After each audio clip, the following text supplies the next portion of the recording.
back to the show, everybody. My name's Ty, and I'm the host of Total Disclosure. Welcome back. I'm super excited, considering I think I found a legitimate schedule. So, just to give a little update, I think it's going to be, for right now, tentatively, Wednesday nights will be the YouTube live, the live stream, and then Sunday will be the podcast. That's tentatively to start. Just working with the 1 weekday, 1 weekend, to give us ample time to be able to do like current events, news, and then Sunday to interview like a guest or have someone on the show. And we'll work from there. Keep y'all updated. But thank you for staying with us. I know it's been a rough transition ever since I kind of left the movie world and came to this area. But for everyone who stayed and all the new people that have signed on after the fact, truly appreciate all your kindness and working with us in this journey. With that being said, please make sure to like this video, share it on social media with your friends and family. Hey, your enemies too. I don't care. I don't play. And subscribe for more content like it. As always, on these YouTube ones, definitely joined by my boy, my buddy, Mr. Atomic Thomas, Cortex Zero, aka Thomas. Just kidding. What's up, Tom? What's up, Ty? How you doing, Not man? much. Did you like my little rap? Oh, dude, spitting hot bars of Hot fire, over baby. there, Hot like, fire. I'll put a beat together by the end of the night. I got you. All right. Welcome back to the show. You didn't get to have the glorious conversation with Dan and I over the weekend, which was a shame. But you'll be subbing in this Sunday with I think so Andy from That UFO podcast will be joining us Sunday for the podcast. And then we're in talks with Chris Bledsoe, Senior, who's got that book out right now, Yeah. which you're reading, right? Yes, I am. I'm starting it tonight, actually. I'm really looking forward to it. I sent some kind words over to his son through Twitter. And then as far as That UFO podcast, I've been listening to those guys forever. I'm really excited for that conversation. Yeah, they have a great show. Yeah. They really do. And I don't base what I do here off of what they do, but I do find that if I need, say I need an update before a show that I do, they're always great to listen to for that kind of stuff. Great source of information throughout the week. If you missed anything, you were too busy. I go to them. And then I go to Post Disclosure World to see what he's got going on over on YouTube. Another guy, UFO Jesus. He's cool too. He does an excellent job. Both shows do an excellent job of relaying information throughout the weeks. Yeah. So before we start on the topics of the day, I did want to dive a little bit into the Chris Bledsoe story. Do you know the outline of it, or should I pull it up because I don't know it? So I would pull it up just to make sure to get everything right. Like, I have the basic structure and I'm relatively new to it. I only discovered his story within like the last year, but I will say I have seen a few pieces of footage from his property that were like remarkable in my opinion. So it says, I'm just going to read what it says on the Amazon page, because I don't know if anywhere is going to have like the full story listed. Yeah. This is a good amount of I mean, there's a good like whole page. So the case began 15 years ago and the government was the only one that this is from Jim Semivan. The case began 15 years ago and the government was the only one that listened. Why is that? The Invisible College took notice, and so should you. And then it goes on to say, Chris Bledsoe, a deeply religious family man and successful business owner from North Carolina, was on the verge of the unthinkable after losing everything in the 2007 financial crisis and suffering from a debilitating chronic disease. Fishing along the banks of the Cape Fear River with 3 coworkers and his teenage son, he walks away from the group and cries out to God in a desperate plea for help. Suddenly, a UFO appears and saves his life and cures him of his illness. Experiencing 4 hours of missing time, he returns to find the group dismayed. Terrified, they run for their lives as several UFOs chase them home. This is the true story of hope, love, lies, and deception involving officials from the U.S. government, the CIA, NASA, a string of professors in Mufon prepare to go on a spiritual journey of awakening with a visit from the lady. Now, the lady is someone I hear about a lot, and I Mhm. never really understood the reference until like a week ago. Yeah, the lady is especially associated with incidents that would be described as, like, high strangeness or even, paranormal haunting. Right, right. Yeah. Um, a visit from the lady, remote viewing, assassination plot of the Pope, dripping orbs, a burning tree, the Monroe Institute, which is famous for the remote viewing stuff, uh, and healing the son of an elite what? And healing the son of an elite Washington D.C. power broker with ties to the IC and the White House. Does that sentence even make Yeah, sense? yeah, yeah, yeah, yeah. Oh, It came out okay. right. 15 years on, the phenomenon still visits the Bledsoe family and affects the lives of people who come in contact with them. This this transmission, coined the hitchhiker effect, is seen as a blessing to some and evil to others. Wow. That's I didn't know it was like that. That's a Yeah, it's lot. it's pretty deep, and again, like I said, I read, like, a brief summary of his situation, but once I went on to Instagram and saw some of the footage that he had taken, I have to honestly say, in my opinion, as far as orbs are concerned, these are some of the best that I have ever seen. So how I was gonna say, if this started in 2007, um, and has gone on this long, does he not have some like crazy ass pictures? Because Oh, cell yeah. phones, cell phones are very much a thing. He has a lot. But like I'm talking about like the picture, the smoking gun picture.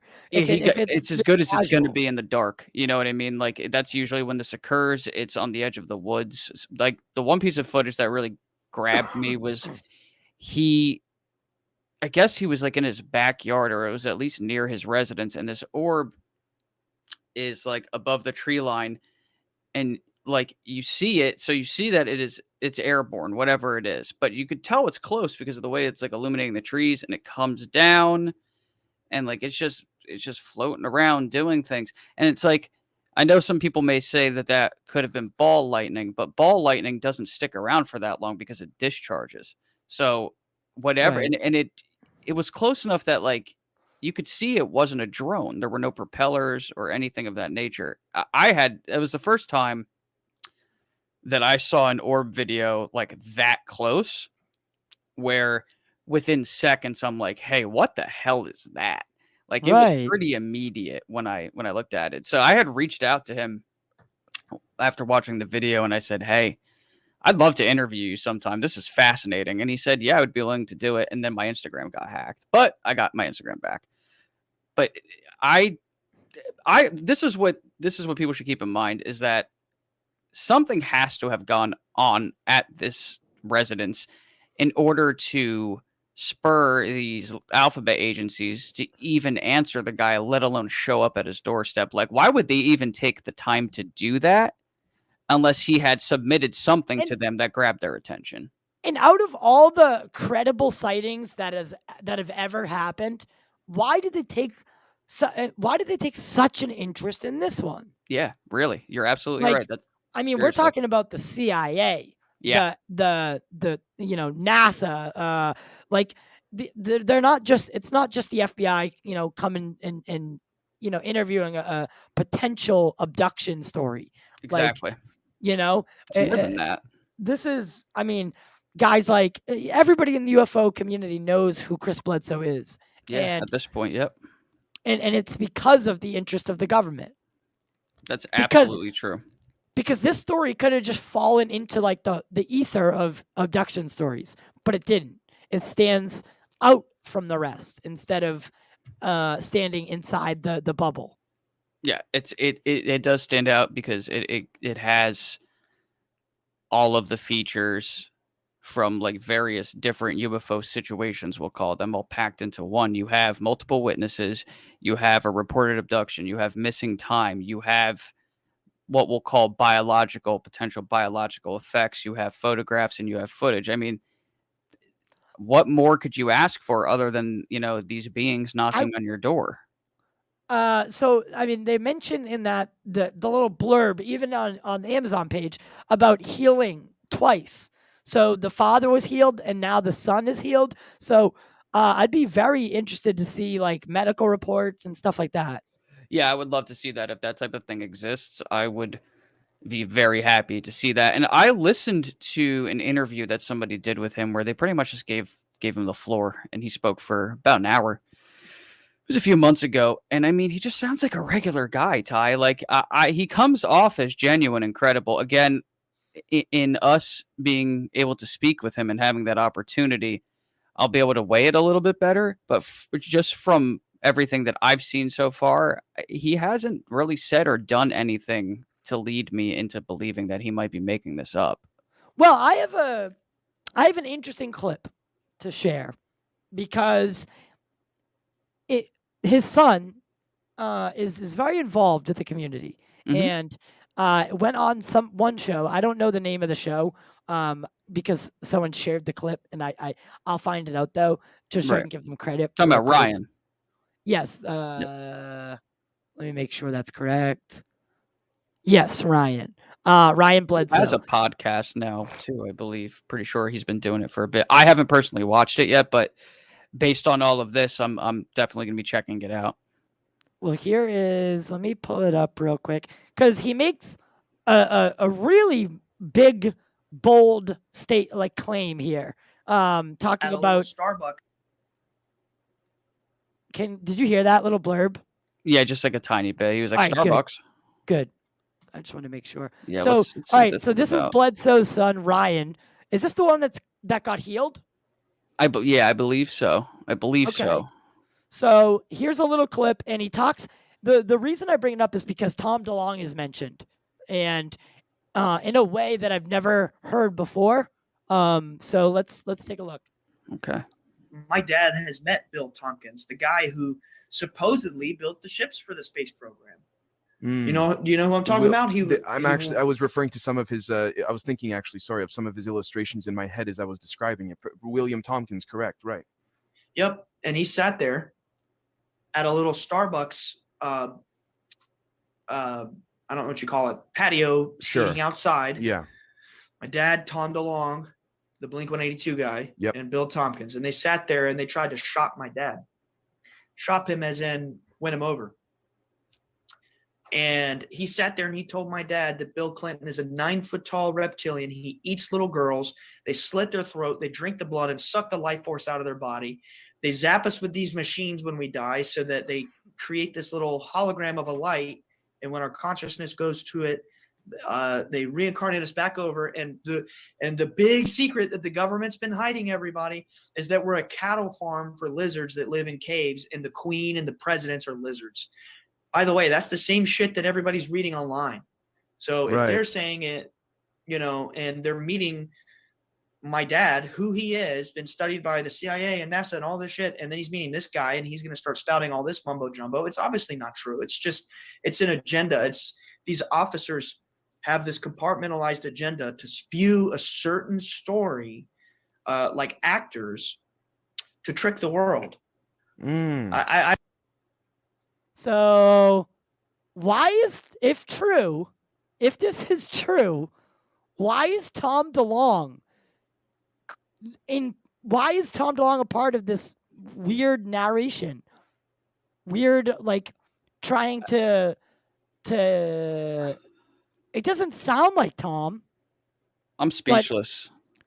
But I mean, if everyone finds the Bledsoe's this credible, and now he's saying this, I'm inclined to believe it. I understand that. This isn't the first time that I've heard that extraterrestrials, or whatever you want to call them, are highly interested in our life force, in our consciousness, in our connection to God, or whatever you would like to call it, the greater mind at large, and that they have been tampering with our life after death transformation for some time now. This is the first time that I've heard it connected to lizards, and it's not the Well, I first mean, he's time saying that I've he's not heard the whole saying. government lizard thing. Yeah, he's not But I get saying what that that's he's not saying that true, that's true, right? It's just like Sam says. right. Now, what's Um, interesting though is that all you have to do is remove lizards from this, and government officials being lizards, and insert the grays, and right. you have some of the things that I've been reading lately that were written very seriously. So, again, maybe it was just like a litmus test to see if the guy was nuts.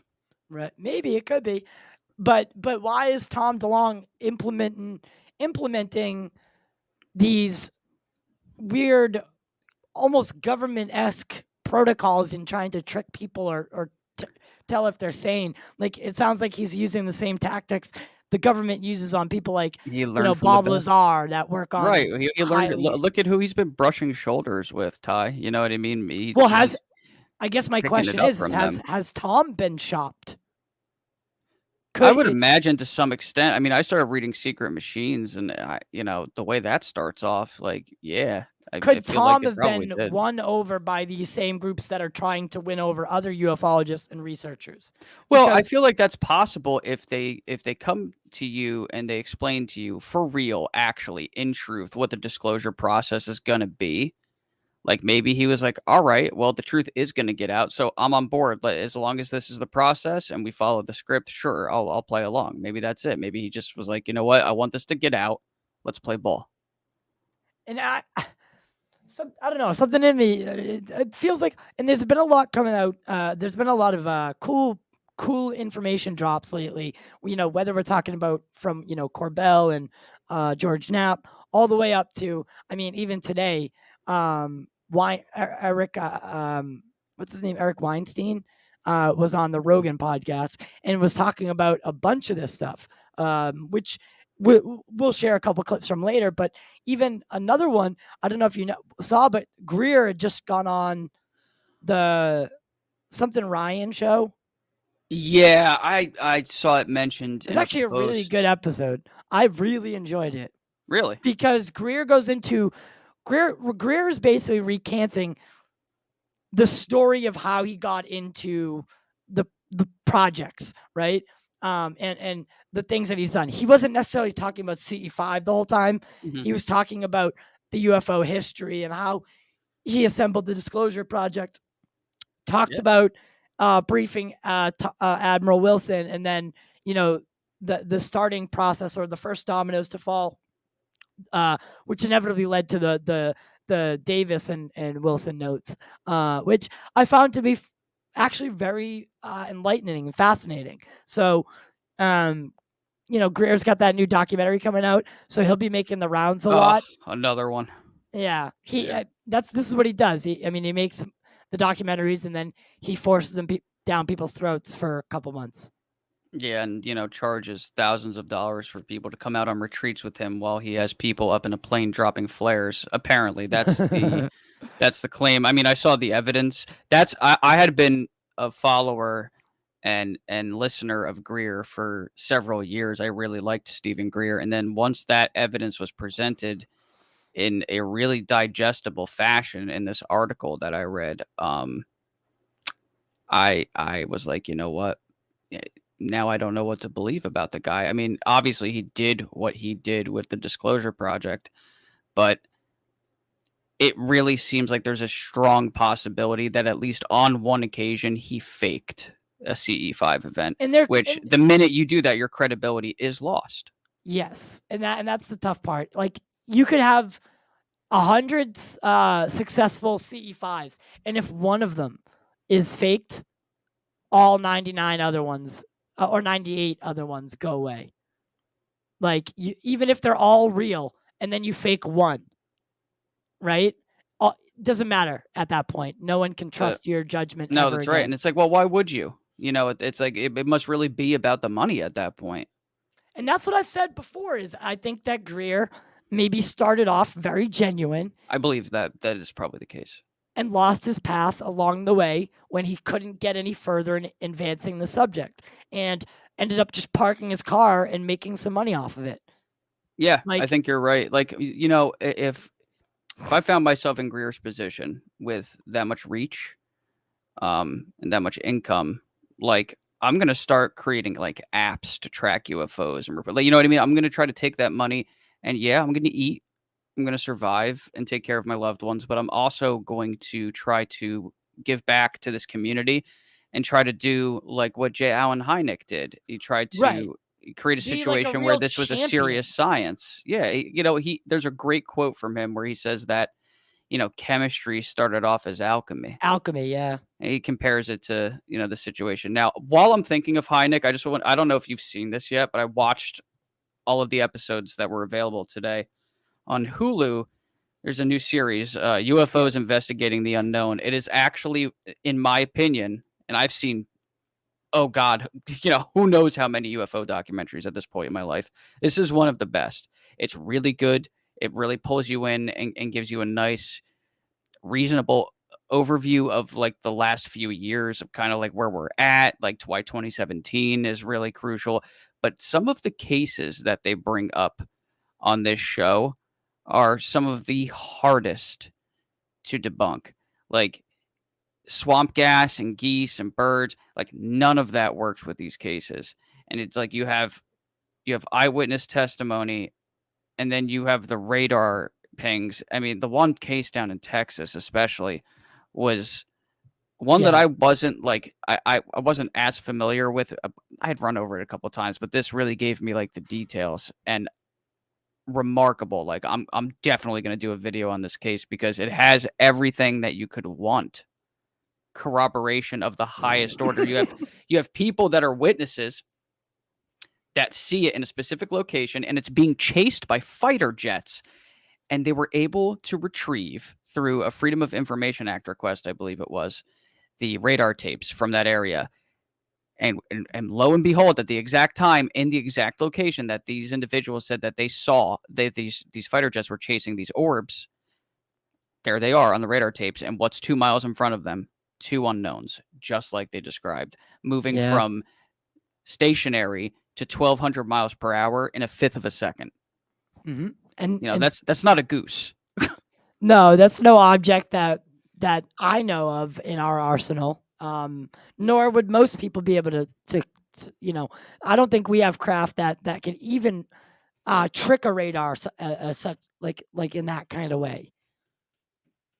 But I that new show, I do like it as well. I've been I enjoy like UFO case studies and stuff like that, and all the media that we have is it's fun to get involved, engulfed in it, and kind of you know watch something for a couple hours. So when this show came out, I was like, all right, it's going to be a rehashing of the whole UFO history, which you've seen a million times, but this one is presenting it in a cool way.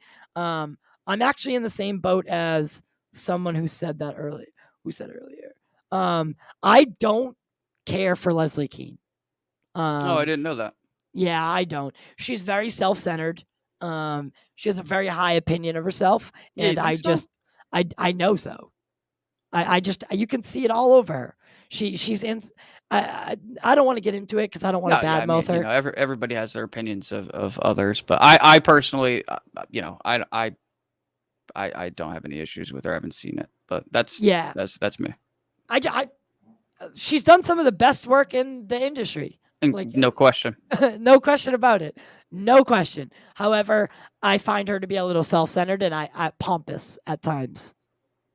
But I actually just watched her Surviving Death series, and I thought that I was told you to amazing. watch that. It was It was really good, so right? good. I It was told so you. good. It's like some of the best evidence where it's like, oh, come on, man, this could not possibly be a coincidence. Like we should probably have an episode where we kind of stray away from UFOs and talk about specifically some of those like reincarnation cases. It's like, come on, Ty, I found how is myself that tearing possible? up. Yeah, I know what you mean. That it makes you emotional watching that. Some of the like the woman who, you know, I don't want to ruin it for anybody. There was a woman who had a near death experience and was shown something that would happen later in life. I think you know what Fucking I'm talking about. insane. And Insane.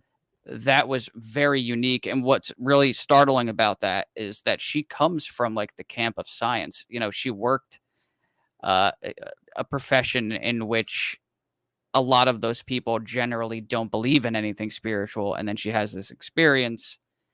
And I think it really ties the knot when she essentially predicted the future, like, and Even it's her like husband was like, incredible.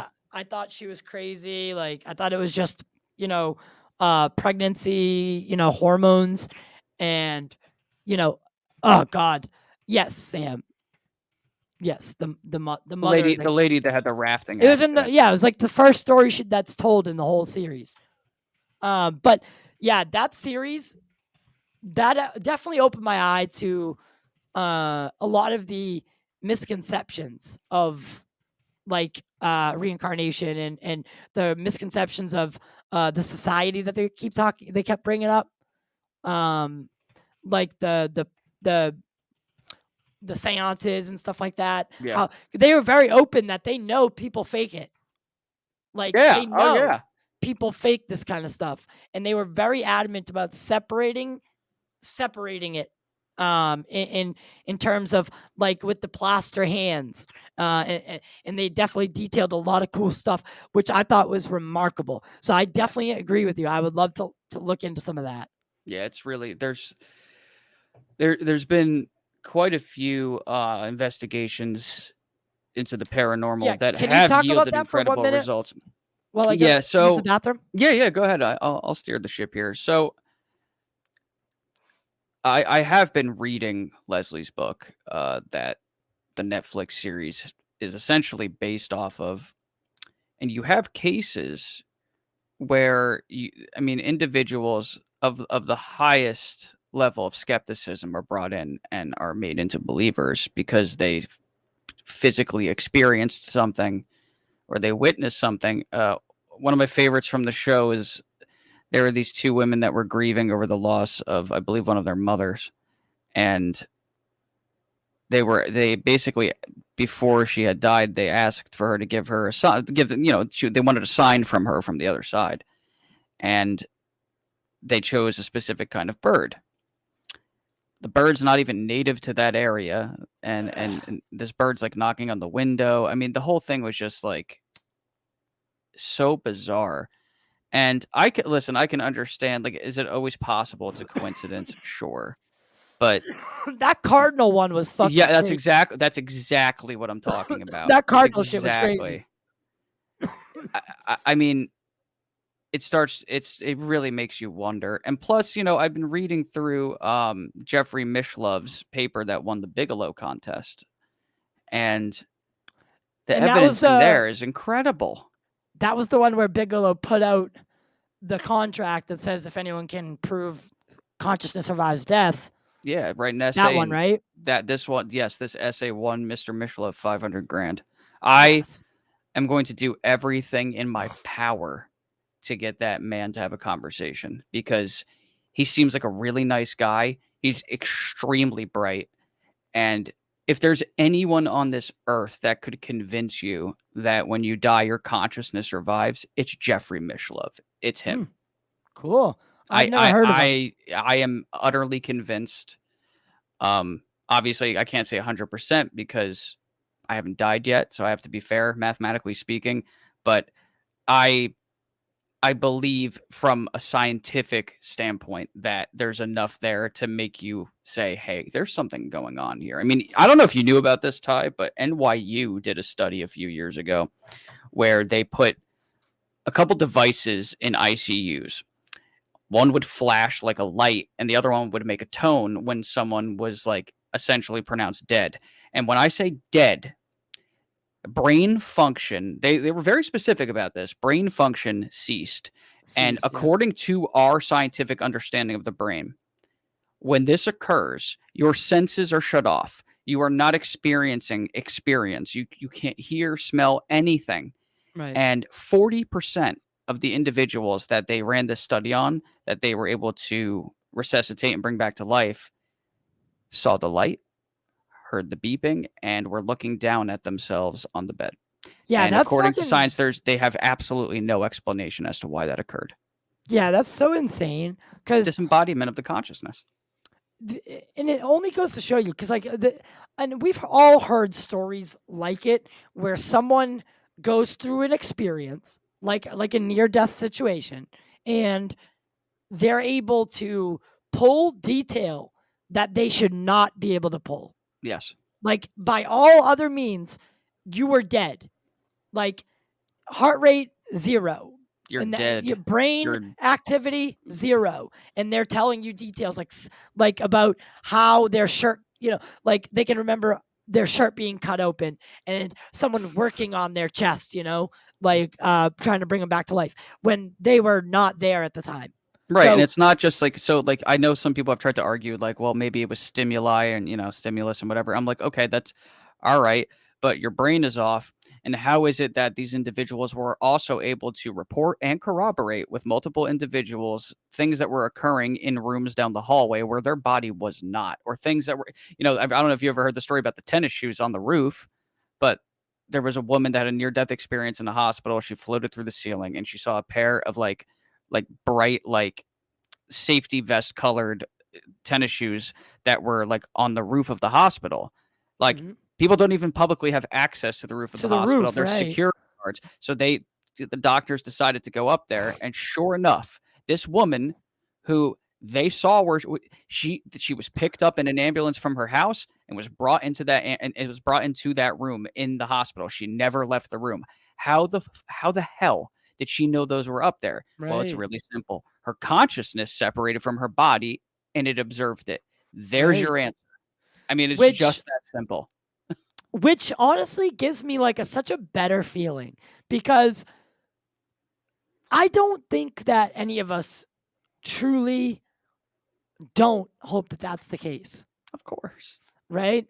Right. Like, there's something about all of this that just doesn't add up all the way. It's like, this can't be it, right? Right. And we all have that void in us that tells us instinctively that this can't be it. Even the most agnostic or atheistic people, I they even have this feeling.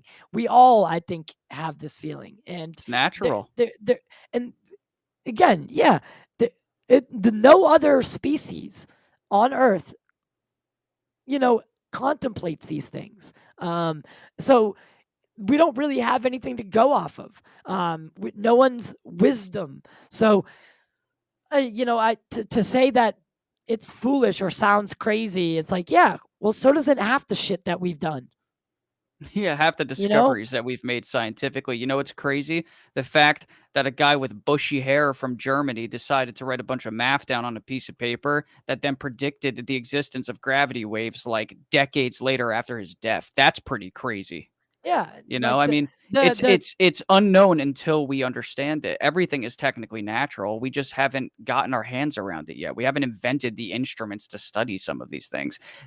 That's just how science works. Like there was a point in time where like we hadn't discovered Pluto. We didn't know about the atom. We weren't able to measure things at a quantum level. Like think about how far the idea of there being a life force inside of every human being goes back. Dude, I've traced it, and I mean, it predates the Bible. Like this goes way back, like I would say it goes back thousands. to the first cognizant thoughts, I wouldn't even be surprised at that point, like the honestly. first real thoughts, right? Like, Yeah, I mean, fire, like you said, like there was a time where fire wasn't applicably available, right? right. We didn't know how to Like, create it. We thought it was like a force or like a yeah, spirit. all And these maybe it crazy things. is. Yeah, maybe it really Maybe it is. is. There's some people who really believe that everything is technically like conscious or everything's made of consciousness, but that some things just behave differently. And Even rocks. I know it gets a little deep, but some people really think that, and I don't have a way to disprove it technically. yeah, I don't either. And But until we can consciousness is quantify it, fascinating, man. I'm telling you, like when you start to actually think about if you really want to answer like some of the questions about how certain things work in this universe that are mysterious, it's crazy how when you insert like consciousness non-locality and things like that, how quickly these questions have answers and they make sense. And you're just like, well, we don't have any way to prove that. I'm like, it really does fit the puzzle well, though. Like, how could one predict the future? Well, if we're all receiving information from the consciousness field, as some people theorize, that field exists outside of three-dimensional time and space as we understand it. So it's like having a friend that's on the roof of your house that can see out and onto the horizon, and you're inside. You don't have that perspective, but he's able to text you information about it. He's be able to send you images. I'm gonna actually do kind of like a whiteboard video about this. I've been wanting to do this for a couple years now, where I explain how I personally believe like consciousness works and how it would actually scientifically explain how some people are able to predict the future, how some people have been able to like kind of, see into the past in real weird ways and very specific ways, remote viewing, that type of thing.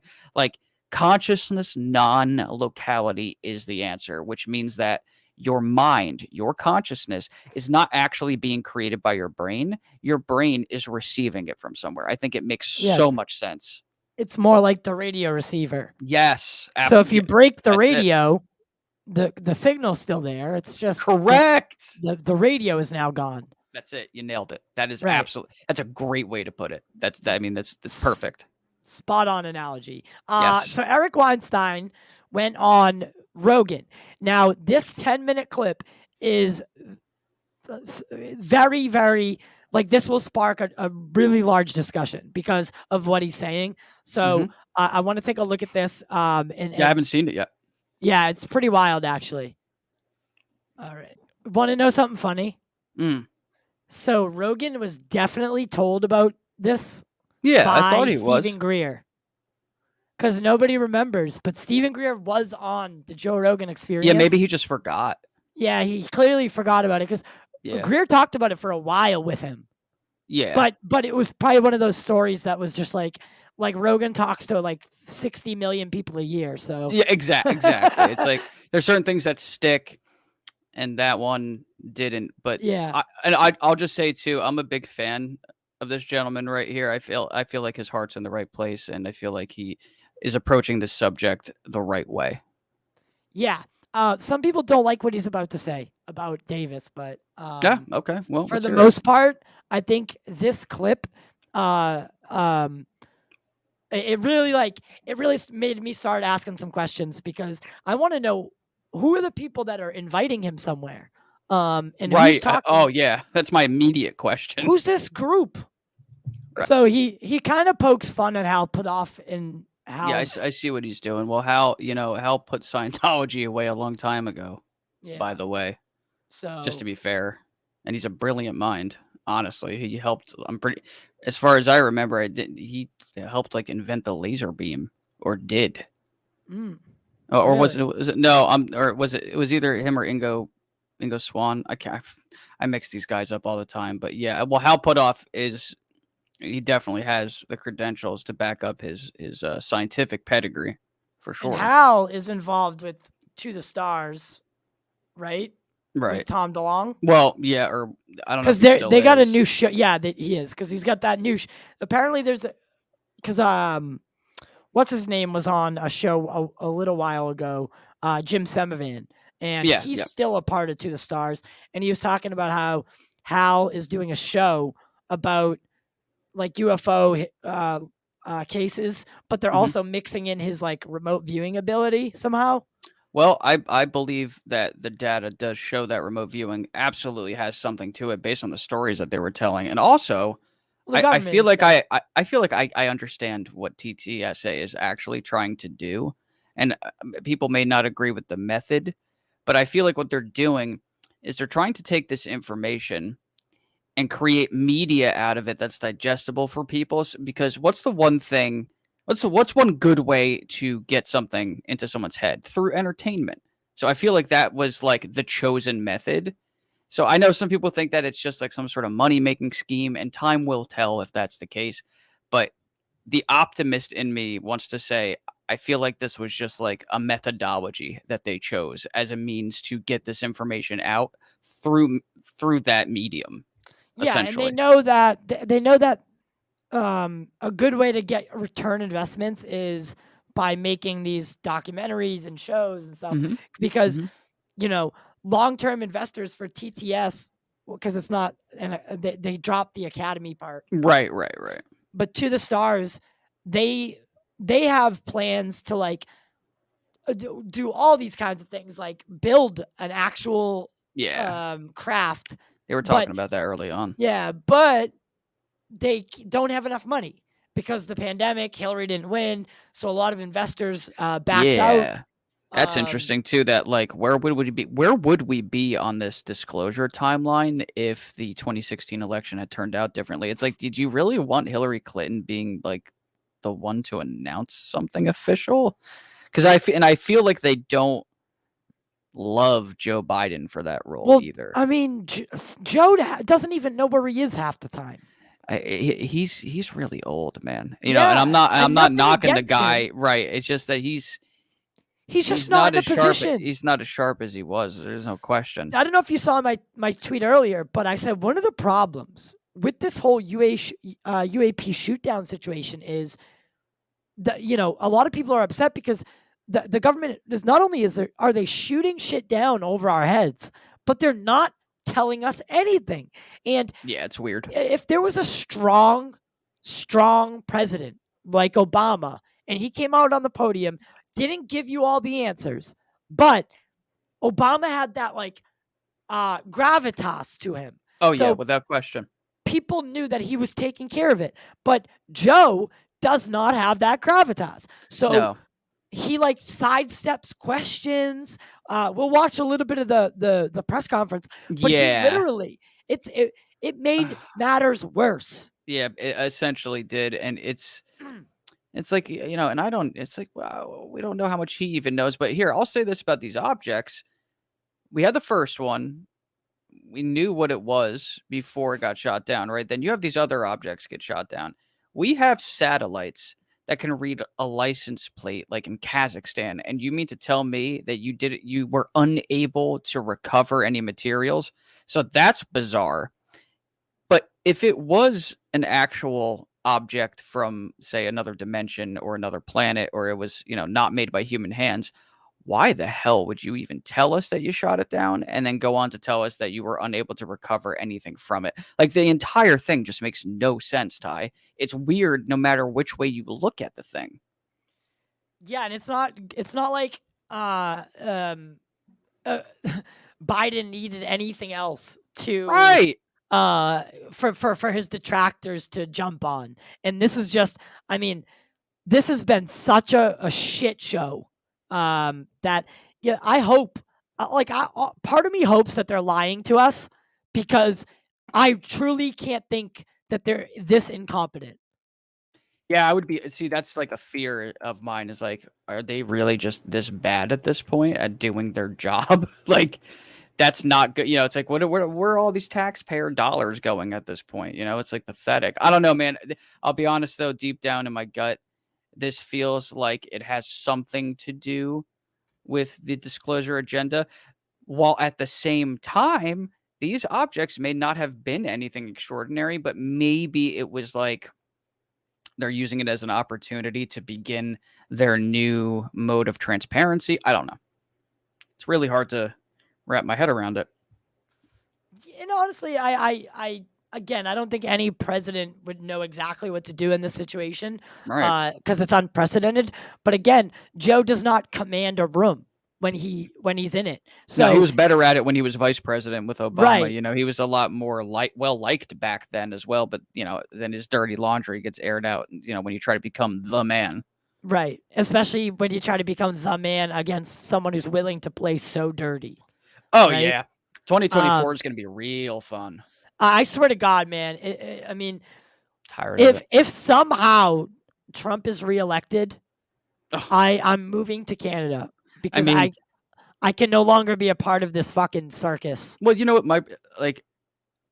Again, I'm not a fan of Biden. I'm not like a I'm liberal. and I'm not a fan of Trump. No, it's all right. It's like me. I'm like, I'm just an American. You know what I mean? I just want everybody to have an opportunity and live safely and don't Yeah. harm each other. It's really simple. I don't align myself with any political party. I just am who I am.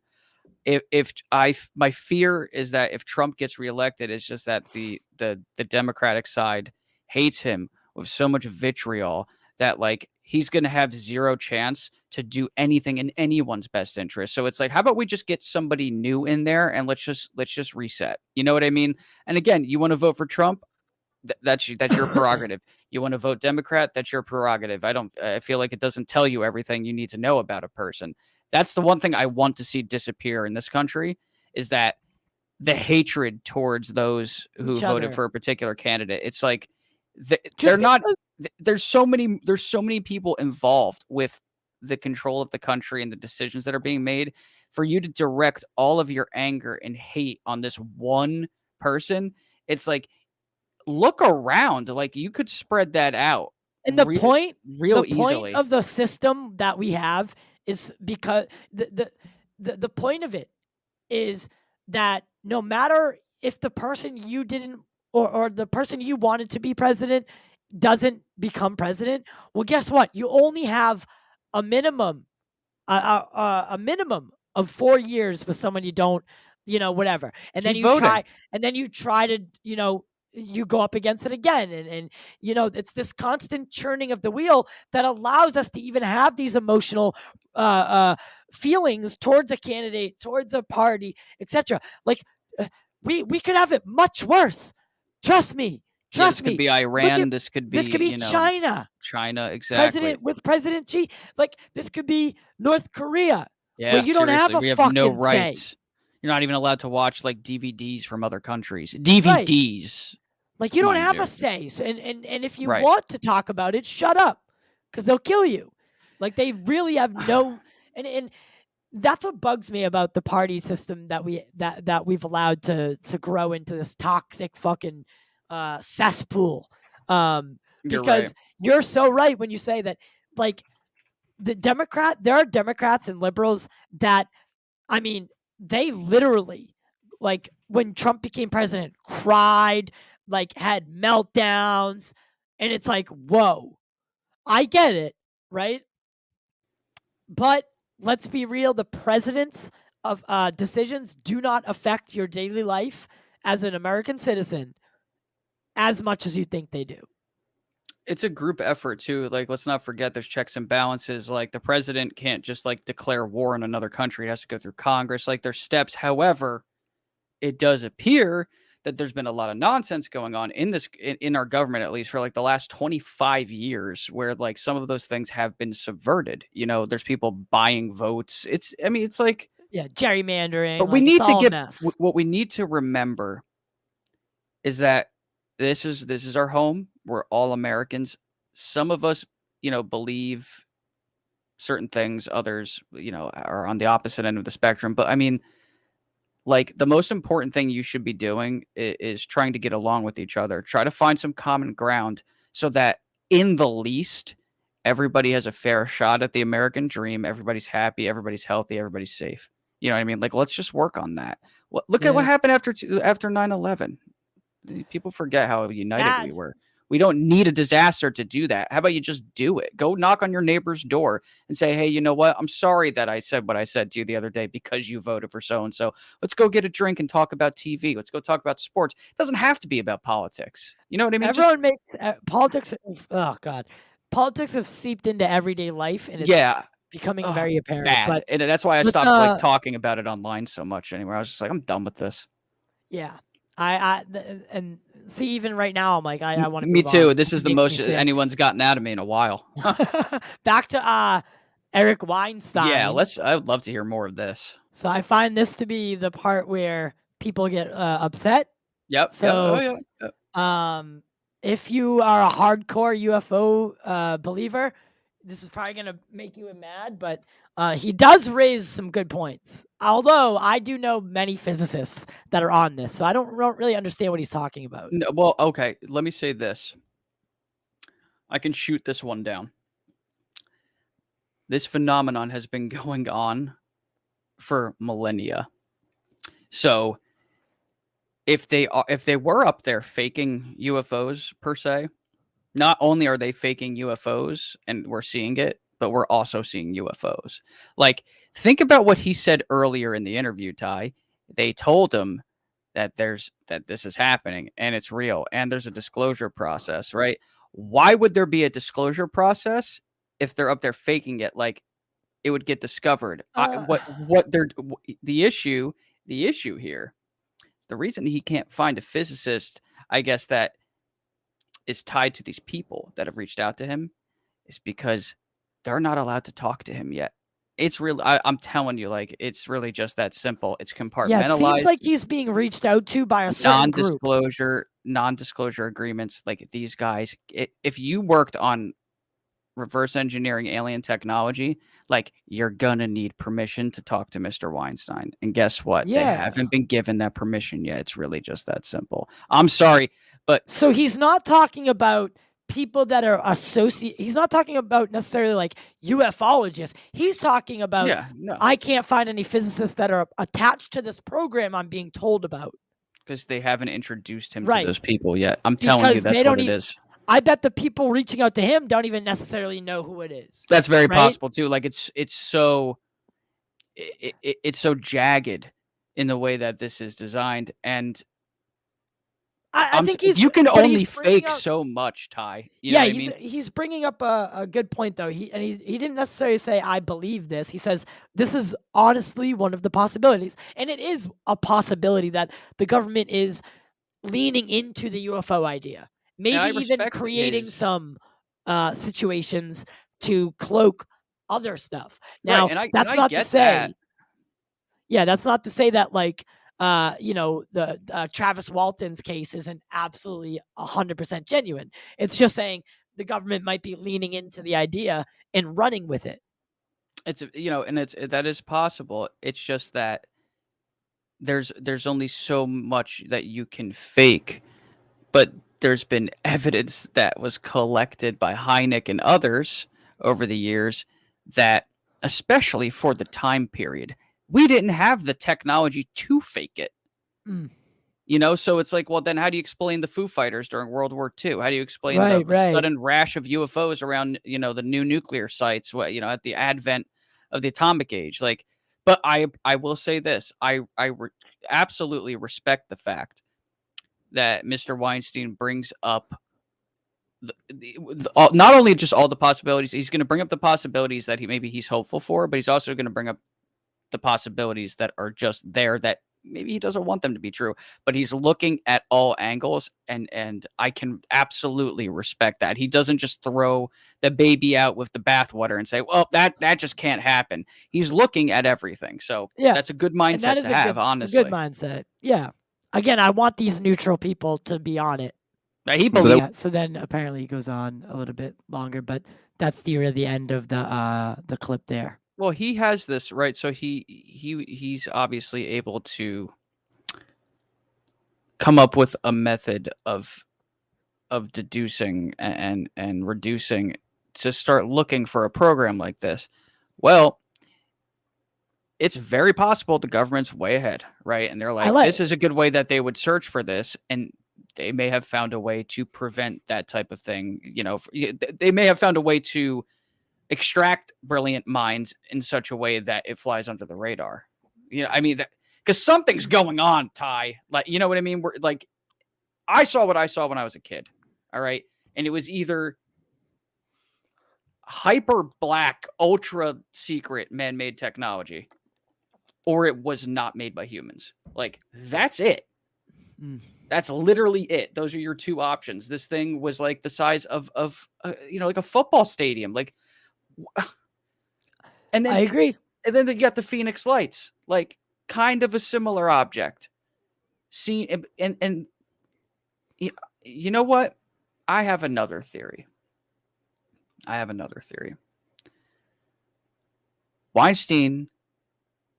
This is going to maybe be a little controversial. This might end up going all over Twitter, but I'm going to be careful with this one, how I word it, because I don't mean this as a negative. Weinstein's been contacted. He's been given the game plan. And everything he is saying right now is part of the game plan. he knows more than he's saying, and he's putting this out there for a reason. Maybe it's their way He kind of of spelled it fishing out. for scientists. He spelled it out at the beginning. He could be literally telling the truth up until a certain point, right? That In the is absolutely conversation. correct. He spells it out. They contacted me about a disclosure process, and they want me to be a part of getting it to the world. And then everything after is what they tell him to say. Yeah. Right? So we don't know. There's a method to the madness. Yeah. And the reason I brought it up, I'm glad you said that, because that's kind of like that's the point that I was thinking the second time I watched it. He said he's playing ball, didn't he? He said it. He said, He "Hey." said he's a team player. He said he's a team player. He says there's things I can't tell you. Like, Maybe you just got to read between the lines here. Maybe that's Yeah. And I'm not saying that the guy's like, straight up lying or anything like that, because I have a lot of respect for Mr. Weinstein. Like, I think he's a brilliant mind, and I feel like he's on the right side of history with the way that he's approaching this topic. But maybe he's smart enough to recognize that this has to go down a certain way, and he's willing to, put some personal beliefs aside to be a part of that process. Yeah. And again, there's certain ways, like you hear how he was just talking, and he kind of gives you that sense of, okay, like it's good to know we do have some smart people looking into this stuff, like smarter than me, smarter than you. I'm glad that people like Avi Loeb exist, people like Gary Nolan exist. I'm so happy, because I can't do that stuff. I can do what I can do. They can do what they can do. Like, we need these very, very talented, smart folks in these different fields all to come together.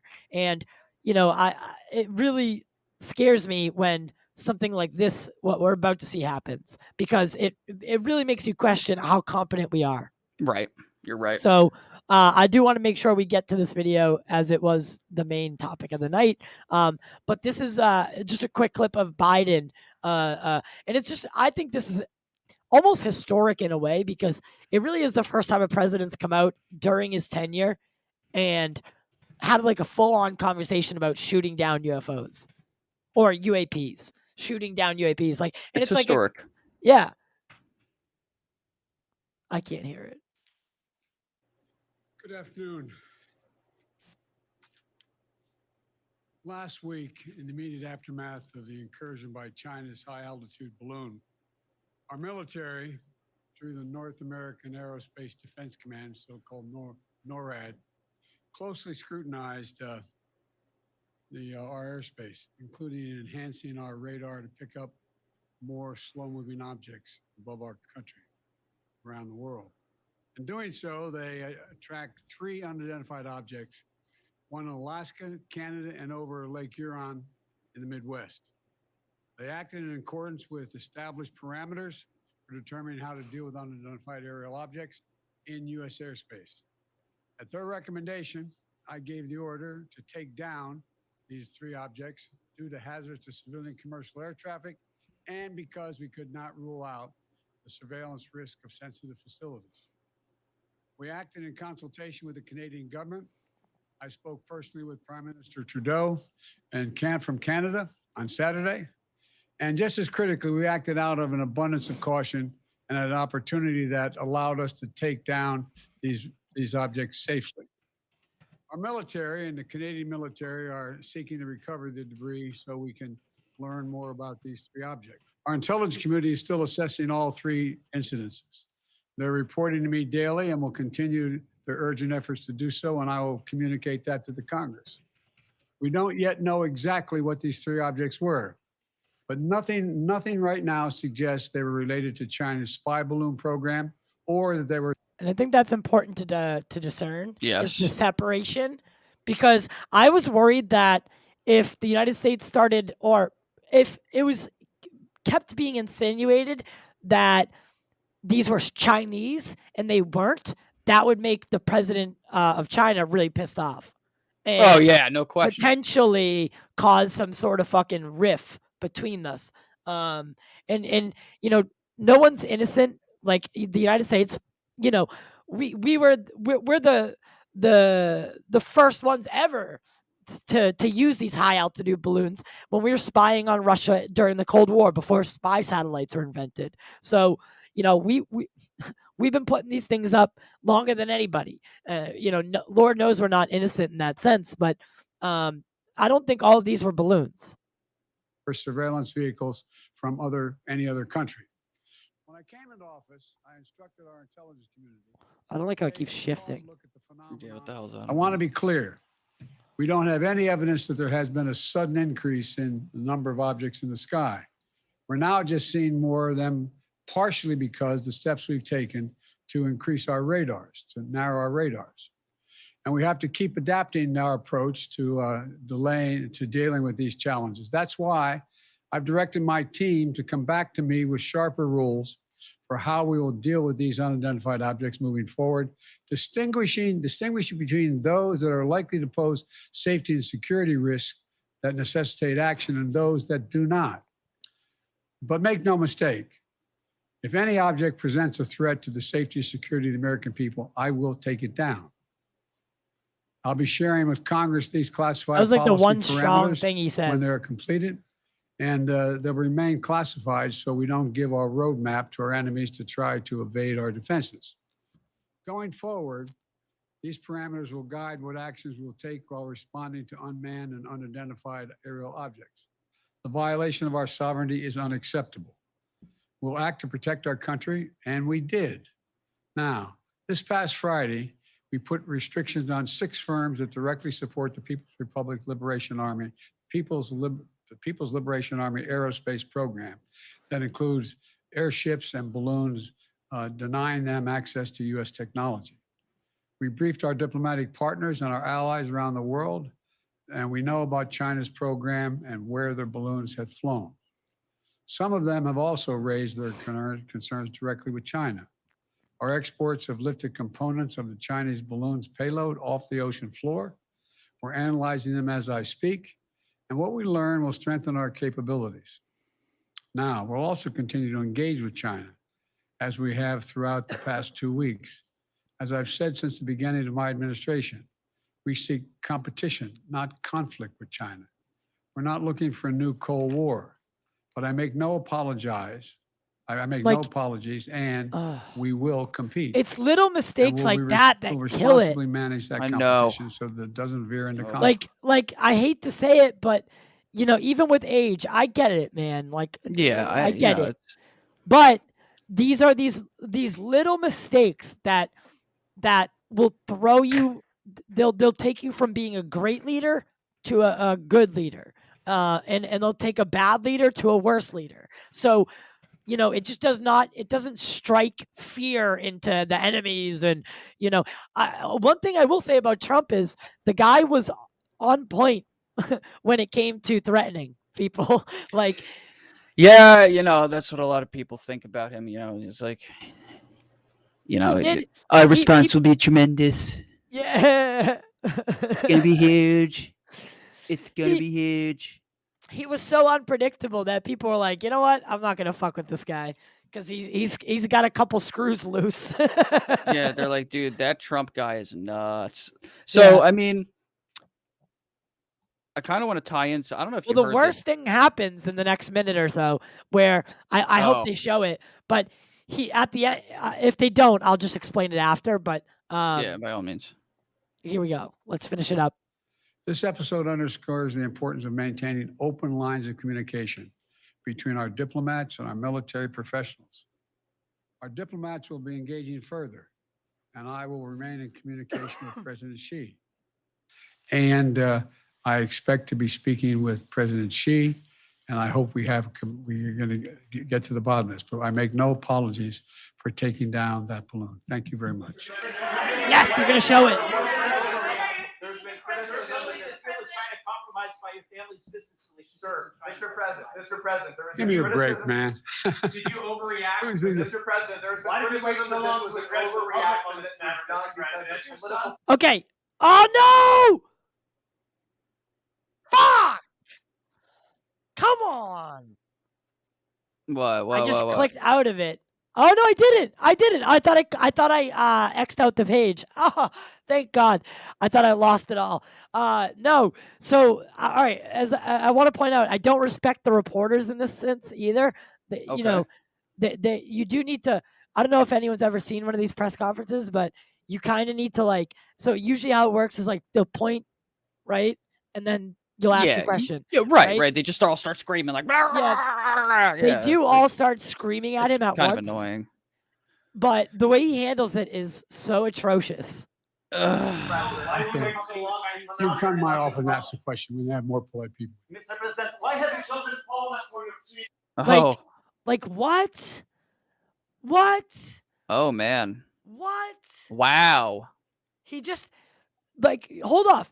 We're shooting things out of the sky over the United States. And first off, you mutter through a clearly scripted teleprompter and you can barely do it, and then you have the audacity to say something like that and walk off. I hate to say it, but I lost a lot of respect for his leadership after this conference. It's a bad look, because it's such a concerning topic. Honestly, it almost it gives you the impression that maybe he's not taking this as seriously as he should be. Like have to at least, even if you're not, like you have to be at least be aware of the fact that you should probably make it look that way. Like Yeah. at least to quell the fears of the citizenry. Like Yeah, and that's the point. Like this that's what my whole thing was. Like the main problem in this whole thing is like you cannot command. Like you can't command in a way that like reassures people.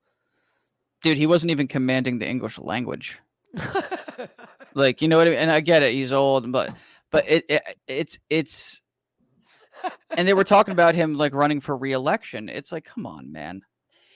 I almost feel bad for the guy because it's like they throw him out there and then he's got the earpiece and all that. It's just like why can't we have like a 35-year-old president? Yeah.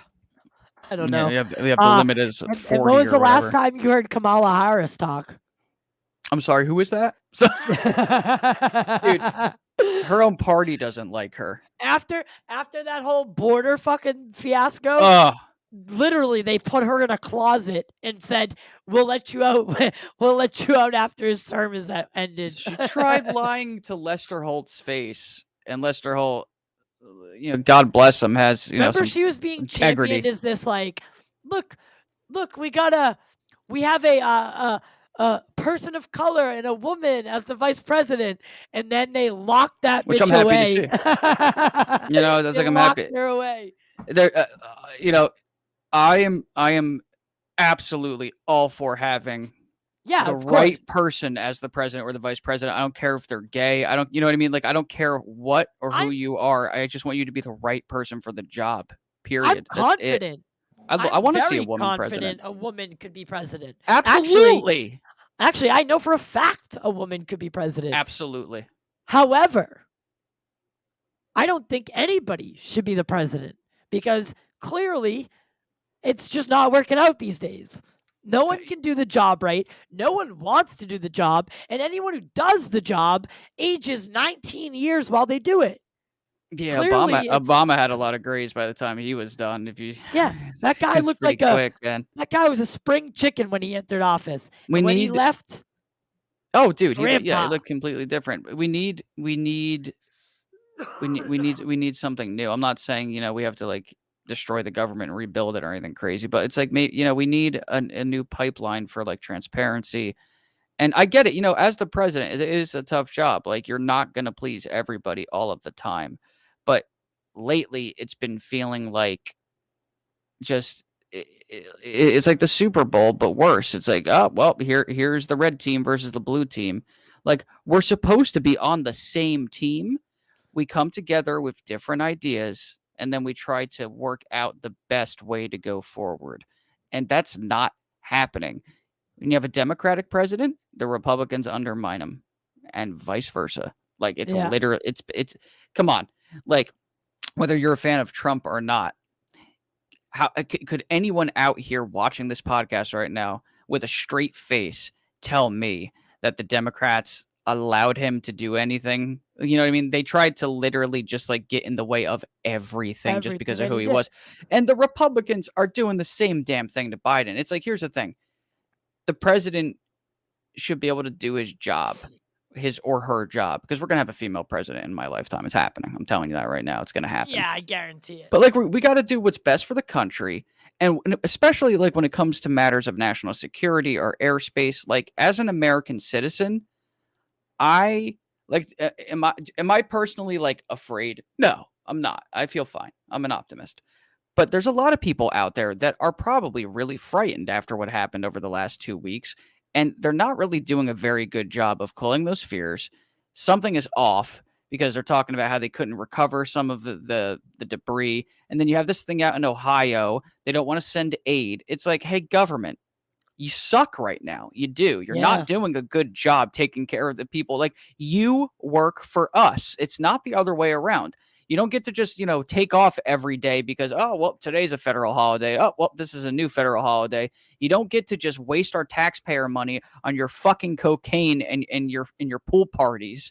It's like there's people out here who are struggling to eat. Like that I get worked up over this. I had a woman, I'm going to tell you something. I'll tell everybody this. I had a woman come into my job today. I work for a place where I deliver furniture, but you can lease to own.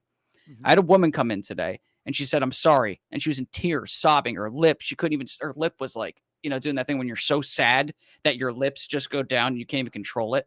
Right. She was like, she Let me lost guess, her job. She couldn't make a payment. Right. She lost her job because of COVID. Right. So she's been trying to save up money. She's trying to save up money, but she's on, government assisted living because she's disabled now. She had COVID twice, all types of stuff. And the guys that own the building where she lives, her apartment complex, who don't even show up to, clear up the black mold or any of the maintenance in the hallway where the fucking ceiling's falling apart. They locked her out of her apartment today. And she's like, can you just let your boss know? I just need another week to pay the $50. And I looked at her and I'm like, if it comes to it, I'll pay it. Right. Because this is bullshit. We should not have anybody. I know this is a UFO podcast, but there shouldn't be anybody fucking homeless in this country, especially veterans too. Like, and yet these motherfuckers are out here doing what they do. You can't like in the least send aid out to Ohio where these people like their pets are dying, and then you have Joe Biden come up here. And he's like, we need more polite people out here. Fuck you. Right. Fuck you. Fuck you. You know what you should have done? You should have stood there and you should have answered every one of their questions, you smug piece of shit. That's how I actually feel. And I don't get hyped like this and say this type of shit. And he is the president and I respect him for that. But that was embarrassing. And if Trump had done that, fuck him too. Oh, it would have been all over the news though. Right. That's the other thing. It's like whether it's Trump, Biden, Obama, Clinton, Bush, I don't care who it is. Equal accountability, period. Enough of this Democrat, Republican favoritism nonsense. It's about us, the citizens. There are people who can't even afford to go out and buy groceries right now. It's cheaper for them to go to a steakhouse. How does that make sense? Yeah, how does that crazy? Make sense? And then you're kicking people out of their houses who couldn't, afford to pay their bill because their job said, well, you can't come work.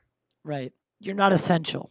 I'm sorry, I didn't mean to get so like lit up you're there, not, but it's like this poor woman today, dude. It just like all came to a head for me. And it's like I see these guys, I see Biden, all these, the government officials with their suits and ties living nice and comfortably while these poor old women are out here sleeping in her car tonight with her 3 dogs. Should be embarrassed. Yeah. You should be ashamed. We have people that are living like it's a third world country, and this is not a third world country. And this you have is the furthest thing from it. It's like I'm all for foreign aid. I always have been. When there's a disaster, an earthquake, and a country needs help, the United States, that's what we do. We come to help. Well, start helping your own people. Yeah. Like look at cities like LA. Oh, where God. they have the home tent cities. Literally cities of people just in tents for miles. All you can see is the tops of tents. I I didn't believe it because Mass Ave in Boston is, I mean, it's as bad as it gets. Yeah. But this is on another level that I've never seen before. I mean, literal, like, I guarantee there are some towns in the United States, like rural, like, like Virginia or, Yeah. in the sticks that have less people in them than are in these 10 cities. It's unfucking real. And to think that, like, we don't see this as a major issue. There's just so much domestic, and we have, there are, yeah, it is a UFO podcast, but I mean, there are issues that we should all be looking at, like, that concern all of us. We all know someone who's, gone through a struggle or, lost their job. We all can identify with these things, and yet we look the other way when it really comes down to it. It's just I'm getting really sick and tired of scrolling through Twitter and seeing this back and forth where like someone posts a list of all the good things Trump did, and then then somebody fires back and they post a list of all the good things Biden did, and it's just like, yeah, that's all great and everything, but I see what I see when I walk out my front door, and right now, to me, it feels like the government is not doing a good job. And Yeah. I'm not solely placing all of that blame on Joe Biden. This has been building up. We had a surplus. We had zero debt in the 90s, and then the Bush administration came in and set the entire economy on fire. And then, so there's a lot of people to blame. Joe Biden is not, who I'm going to solely blame, because a lot of people just want to just blame it on one person, and whoever the president is, that's who they're going to blame. So maybe it was a little strong for me to call him a smug piece of shit, but it's just like when you speak that way to reporters who have questions, and Americans, want those answers, the least you could have done is stuck around for a few more minutes and answered a couple questions. It makes you look like a dickhead. It does. Yes. And I don't care and it's not, and again, that's the point. Like, I was like, oh my God. I'm not like the biggest Joe Biden hater on earth. I just try to call it like I see it, right? I don't like the fact that when he ran for president in the 70s, he committed an act of plagiarism. It's like, to me, that's immature. It's childish. It's stupid. Why wouldn't you speak in your own voice? So that's silly to me. As far as like all this Hunter Biden stuff, dude, I don't get involved in that. I don't know. You know what I mean? I don't know what's It's your what. son, I don't know whatever. It's not you. Right. It's not you. Now, as far as like illegal business dealings and like the Ukraine and all that, I don't know. I don't have all the answers. That needs to obviously be investigated if that's what's going on, and brought out in court properly through the American judicial system. I'm just calling it like I see it. I didn't like that. He might come on, and have a press conference in a few days and change my mind, right? Like, because I don't want people to see this clip of me and be like, oh, right winger Cortex. I am not right wing. And honestly, I'm not. Like, my voting record is actually leans left, in case anybody needs to know that. But that really shouldn't like matter that much, right? Like, this is what frustrates me, is that they make you like, I'm even like being conditioned like, oh, you got to pick a team or you're going to start losing subscribers. And it's just like, can I just be honest about my feelings? Can I just tell you how I feel? You're not allowed. It's like, I just thought that was a really shitty way to handle it. And I'm hyped up about it because of what I saw with my own eyes today, as this poor old woman is like ready to collapse in front of me. And I'm like trying to sit here thinking of what can I do to help her? Like, I barely have enough money myself. It's like any donation that comes into my YouTube channel, it's like, it's a blessing. Do you know how many times I've had to skip grocery shopping over the last few months? I used to go grocery shopping once a month. Now I go once whenever I have the money for it. And I work my ass off. I don't think a lot of people. I mean, I think a lot of people are feeling that boat. same. Yeah, exactly. I I'm know no I special am. case. It's no, you know what I mean? But it's like, I'm right there with you. It's like that. I do what I do here with this microphone and with you, Ty, and my channel and everything, because I really enjoy it. But like, Christ, does the money help? It really does. It's like, because I see, I know people get angry sometimes, like at certain personalities in this community. You're like, oh, you're just trying to make money. It's like, well, I do have to make money somehow, right? And if I'm going to sit in front of my computer for 12 hours putting together a documentary or a video, like, that's 12 hours that I could have been out moving furniture, or like, to get compensated for your creation. It's not wrong, especially in times like this. Like, I donate, like, truth be told, like, I have some friends that are streamers, like on Twitch and stuff. I send them $5-10 when I can. You know what I mean? Try to, like, because it feels good to give. I barely have anything to give myself right now. I have a roof over my head, and I don't live in like a slum hole situation. But am I comfortable? No, I live paycheck to paycheck. It's tough. And that's why when I see someone get kicked out like that has so much less than I do, like, I want to cry sometimes. I do. Like, it's not fair. Well, It shouldn't be happening. yeah, as much as I agree, you're I don't want to go down that rabbit No, hole but just yet. yeah, I've already said what I had to say. Biden, if you ever see this, which you won't, Are you I'd kidding like to me? see you Imagine do a Biden better watching job. YouTube videos. I wonder what his YouTube. Come on, history man. is When he's like. laying in bed, he's watching cats. Like, Yeah, he's watching right. cat. That everyone's guy, watching I cat videos. guarantee that guy's sleeping an hour before he goes to bed. But That's did you nuts. see the mystery? So this is our final thing of the day. Yeah. There was a mysterious object that washed up on a beach in Japan, which I thought was kind of. Let me get the. They think In it's an Japan, old sea Lara mine. Vela is following this story. Lara, Hold on, let me start it over. They think it could have been like an old mine from. an international I mystery find this to war be that has baffled entertaining. police and It is cool. locals in Japan. Lara Vela is following this story. Lara. What is it, Lara? Carl and Sarah, very good morning to you. Yeah, we decided to do a deep dive here on the Today Show this morning into this major international breaking news.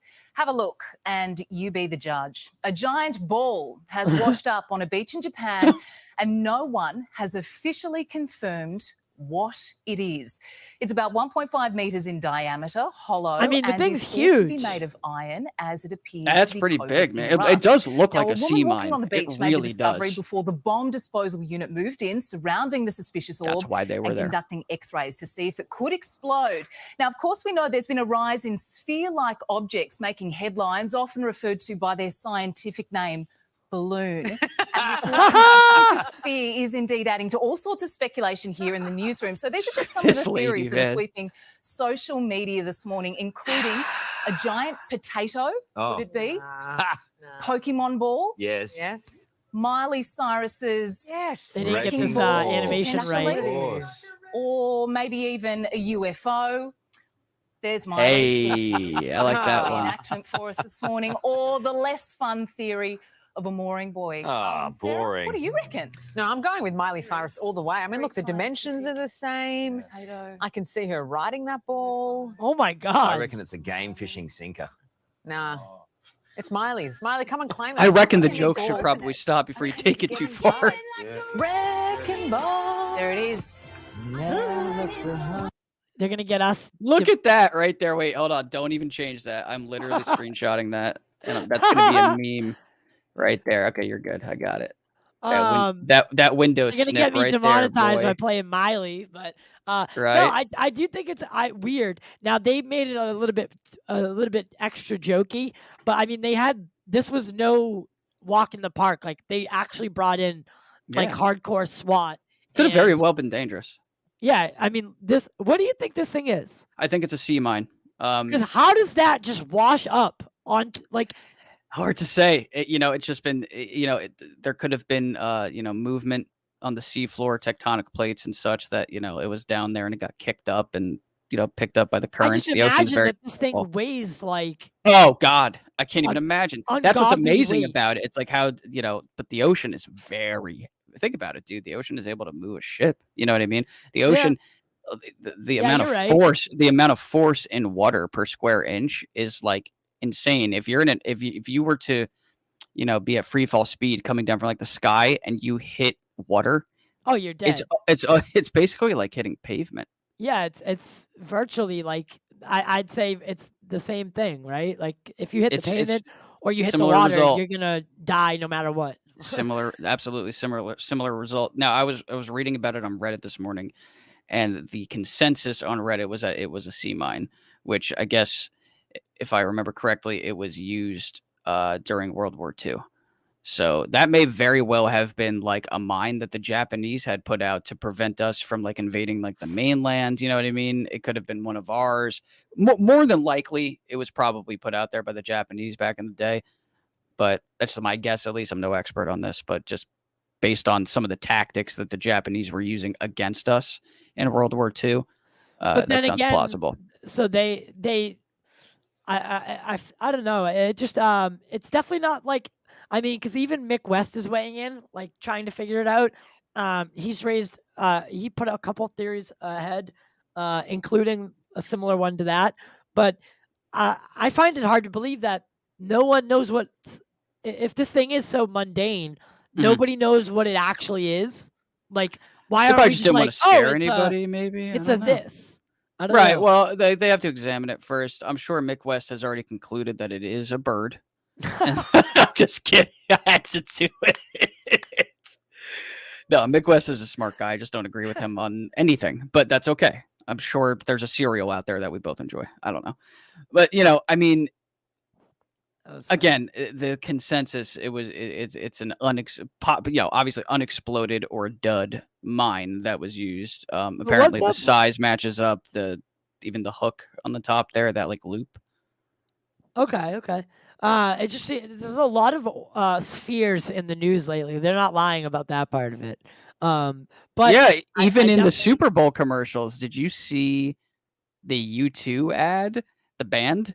And it was yeah, there like was something to do with UFO, it was orbed UFOs, and I immediately went on Twitter. I'm like, I know you guys just saw that, and like 40 people were like, yeah, I saw it. Like, it. And I think maybe all this shit is like always happening, but now there's just like this big focus on it, that it's like when you start looking for something and you notice it more often, right? pareidolia. Yeah, You see yeah, patterns whatever. and things. Well, some of it is so on the nose though that it's just like, wow. Like the night of the Super Bowl, there was that commercial, and then hilariously enough, and I shared this too. I shared a clip of it. They had the kiddie halftime show for the Puppy Bowl, and they had like cats being picked up by a flying saucer being flown by another cat, and I'm just like, Yeah, I saw oh that. my god, man, what is this? Like, kitties. Oh, and I shared this as well, and we're gonna be wrapping up. But the winner of rudest comment of the week goes to Bjorn Sanderstein, who I'll read it for you if you can't read it. But What is this? yeah. So he says, this is what he says. He says, "You have that look, that vibe, the vibe of a lifelong failure. Nice Captain America shield. Roll on the floor laughing." Nice default picture that Right. YouTube assigned you, and your account is probably like 2 days old. Yeah. Come He on, has man. he was making fun of my Captain America shield, and he says that he commented on the video that it was me and Dan, and he said like, "Oh, all these UFO channels." He basically said that we're an echo chamber, and then right under it he put, "And I guarantee you're a failure in real life." And I was like, "Oh, well, I mean, I'm not, but yeah, okay." Man, I mean, I feel I've dealt with some trolls over on my channel back when I was mainly just streaming games, and I find it hilarious. I love some it. of it is just like, I like that one. Like there were a couple names I got called out. I was like, it looked like you actually put some thought into that one. I like Yeah. that. But he went into detail, but he went into when he called out the Captain America shield. That's when I take it personal, because That's what- fuck yourself, right. right? Why the Captain America shield? Why of all things does that make me a loser? I don't know, the 14-year-old Mountain Dew Dorito addicted child behind that account's gonna have to get back to you on that one. And it's Bjorn Sanderstein, for anyone who doesn't know. I wanted to directly call him out tonight, because Bjorn, you can literally fuck yourself. That is probably a bot. I I hope not. I hope bots aren't targeting me. I mean, hey man, listen, like it's hard to tell what's what, but when I see an account like that, it feels very bottish. Um, so any final thoughts for the this week? So what I'm gonna do is Wednesdays and Sundays. So Wednesday will be on YouTube Live, and then Sundays will be recorded and only for podcast platforms. And then I'll do some clips, but for the most part, it's gonna be that's gonna be my way to keep everybody on both platforms, is making it exclusive each day. Very nice, very nice. So, any final thoughts for this week's deep dive? Well, just not really deep dive, but look into because this is really what was going on for news. Not a lot Right. is happening. Especially, we've been pretty blessed with news lately. So I think the comments by Weinstein are something to kind of pay attention to. I'd be watching his Twitter account, and just knowing that he was somebody allegedly reached out to him and said that there's a process, and that, like, if that is to be believed, then there is something. You're not going to disclose that there's no UFOs. That's not disclosure. That's not what that means.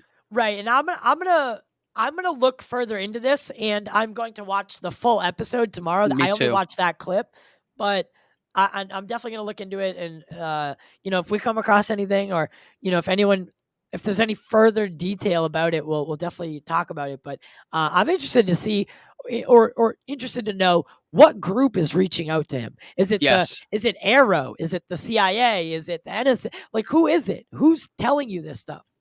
It's really hard to say. I mean, we Because can for obviously the speculate. longest time, a lot of us, our biggest question, behind all the, who is it, is like, do anyone in the government know? And if they do, who's in control of the information, right? Because we can't really figure that part out. If there is a cover up, who's behind it? And this might give us some insight into maybe who that is. Dolan has some opinions on who that might be that I've heard a few times. Okay, well, I'll keep that in mind for next time then. Yeah, it's something that we should, if we ever have the honor of having him on the show, that's something that we should absolutely bring up. Like, I would like for him to go into a little bit more detail, maybe even ask him what he thinks about what Weinstein said, if he has any speculation as to who this could be. It's a murky mess trying to figure out who the actual gatekeepers of this information are, because it feels like they operate outside of the government parameters of normal jurisdiction. law. Right, Yeah. exactly. And that's pretty scary on a certain level. We have no idea what kind of technology they have. Like, are they their own military? How does that work? How is that possible? Like, how are you not being audited? Or like, if you have like an installation somewhere, like, aren't you like, you're not allowed to just like have a private operating military just like in the side of a mountain somewhere. I don't think that's like allowed. I don't know how legal that is. Yeah, and even if it's only 5 people, that's still. Dan brought this up. Even if it's 5 of 10 people who have broken this, cracked this whole anti-gravitical thing, and are utilizing said technology outside of known governments and stuff. That's a breakaway civilization. That's boom, you nailed it. That's like, what Dolan says. So, like, we need to look now. We need to know, like is this, because if this is not prosaic, but if this is terrestrial, and it's just been happening all around us, and we're not aware of it.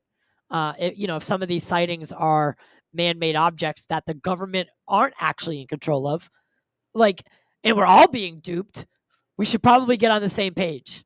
I would imagine that would be a good idea at that Yeah. point. Absolutely. So, where can people continue the conversation with you, and where can they find you on social media and such? I'm very active on Twitter, almost more than anything. It's Atomic Thomas. Just change the O's to zeros. Just wanted to let everybody know. Obviously, there's been that rumor going around about TRAPPIST-1, where Jimmy Church had put out a claim that they may have found some bio or techno signatures. I'm almost done with the video that I'm doing on that. So that'll be out tonight if you want to head over to my channel and check that out. And aside from that, my podcast is relaunching very soon. Details will be announced not too long from now. And also, I think this would be a good opportunity, Ty, because this is kind of like for me and you. UFO Twitter Week is coming up from March 1st to the 5th, and expect to see us involved with that. Yeah, so we're gonna help with the promotion and the actual like days, and that's gonna be fun. I'm glad I met Astral. Yeah, he's a good guy. Really, like Very good he's guy. like a sweet dude. You know what I mean? Like, Very. he means well. And yeah, I'm super excited about that. That same week, I'm also going to San Francisco for UFO Con. Nice. And I get to interview all the speakers after they do their speaking. And so Steve Bassett's going to be there. John Ramirez is going to be there. Nice. And these are the three that I'm excited about: is Melinda Leslie, Bassett, and John Ramirez. Though, as long as I can interview each of those people for like 10 minutes, I'm good. Some heavy hitters, Steve, man. well, Steve, I've interviewed, but I right, and that's gonna be an easy one for you because it's like, Yeah, oh no, we're but just in this front is of each in other. person, yeah.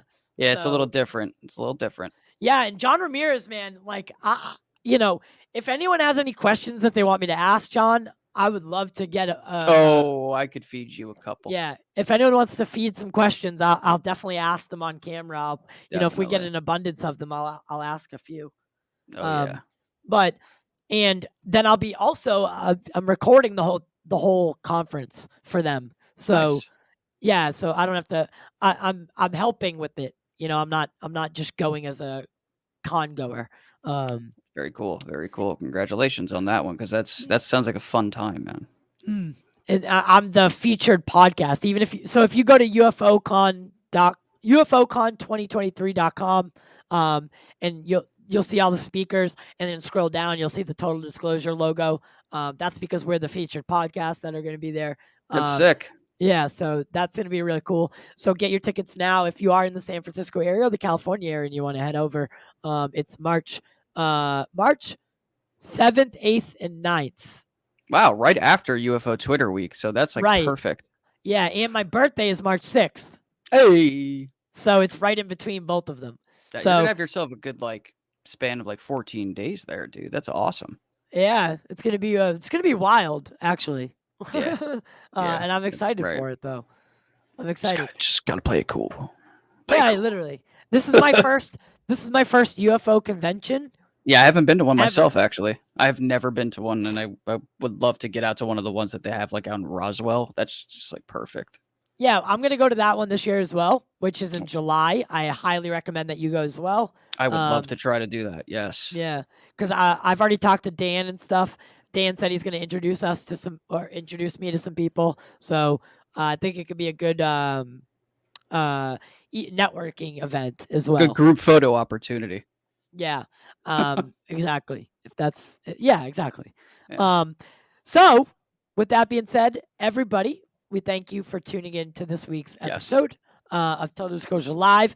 I'll be back next Wednesday. I can't always say if Tom's going to be here because it's day by day.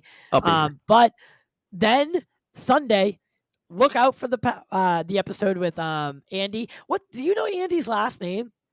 Oh, I did. I always forget it because to me he's always Andy from that UFO podcast. Yeah, I don't know You his what I mean? last name, dude. He's Andy. Yeah. So I love Andy. Andy from that UFO podcast will be here this Sunday. It's gonna be super fun, and that'll be exclusively on Spotify and Apple Can't wait. Podcasts. So definitely check that out. Video will be on Spotify, and then we'll be back here next Wednesday. So keep your ears to the ground and eyes to the sky, and don't sleep on Biden because I was gonna try to do something there, but it didn't work. It didn't work.